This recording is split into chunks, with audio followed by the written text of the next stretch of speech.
Bonjour à vous tous et bonjour à toute la famille de l'école du développement intérieur. Je suis votre frère, l'instructeur de l'école du développement intérieur. Et comme prévu, nous sommes dans une nouvelle série. Et cette nouvelle série, nous avons intitulé cela « La pleine conscience en soi », c'est-à-dire vivre dans la pleine conscience en soi. C'est notre thème principal. Et nous avons dit que dans notre thème principal, nous avons 3 sujets que nous allons développer ensemble. Et ces 3 sujets, nous avons dit, la première des choses, c'est de savoir qu'est-ce qu'on appelle par la pleine conscience en soi. Voilà, pour que nous puissions y vivre. Parce qu'on ne peut pas vivre dans quelque chose qu'on ne comprend pas, sinon ça serait que du misère. Vous voyez, c'est ce qui fait que nous développons d'abord en définition, vous voyez, ce qu'on appelle par la pleine conscience du soi. Et nous avons dit que le deuxième sujet, c'est plus de connaissances, plus de réalisation. Plus que nous avons la connaissance sur un outil, plus nous savons pleinement comment utiliser l'outil. Voilà. Et notre troisième sujet plutôt, nous avons dit, c'est les fruits ou les œuvres sont les résultats du potentiel intérieur. Voilà, donc c'est un peu ces 3 points que nous allons utiliser dans notre thème principal, vivre dans la pleine conscience du soi. Donc ça, c'est notre première partie. Nous allons essayer de définir avec vous ce qu'on appelle par la pleine conscience du soi. Prière de nous excuser pour le retard. Et je crois que certains connaissent, ce n'est pas seulement ce travail de vous édifier ici à l'école du développement intérieur. J'ai aussi une charge, j'ai une église, j'ai une famille, vous voyez.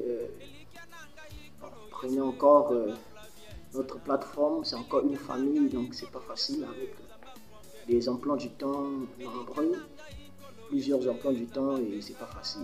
Je crois que par l'aide du Seigneur, Elohim va nous éclairer encore aujourd'hui pour ajouter ce qu'il faut pour que nous puissions avancer. Alors, vivre dans la pleine conscience du soi. La première des choses, c'est de savoir qu'est-ce qu'on appelle par la pleine conscience du soi. Voilà. La pleine conscience du soi, c'est une totalité du savoir sur le réel vous. Je répète, la pleine conscience du soi, c'est une totalité du savoir sur le réel vous.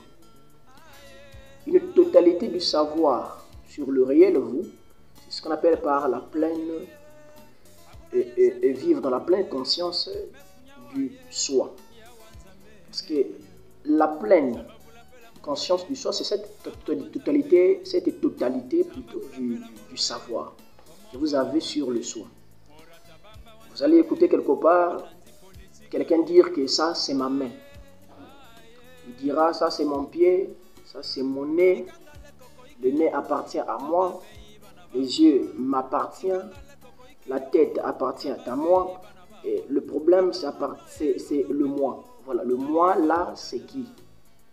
Vous voyez, le moi, c'est qui?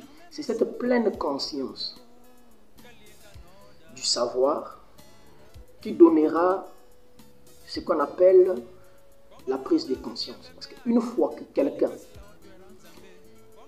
est conscient de ce qu'il est, il vivra sa vie dans sa plénitude.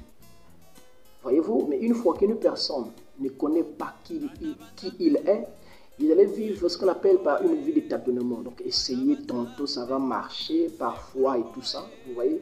Et ça, ce n'est pas... Et nombreux des chrétiens, des religieux, vivent dans des religions avec moins de conscience en soi. Vous voyez? C'est très, très capital de savoir que le savoir sur le réel moi est très capital. Pourquoi nous disons ceci? Parce que l'inférieure connaissance du soi n'est pas la pleine conscience du soi. L'inférieure connaissance du soi, voyez-vous, produit une marche de tâtonnement. Car plus vous avez des connaissances sur le soi, plus vous connaissez comment utiliser le réel vous. Plus vous avez du savoir sur ce que vous êtes, plus vous agissez sous vos privilèges. Vous agissez plutôt sur vos privilèges, en réclamant ce dont vous appartient.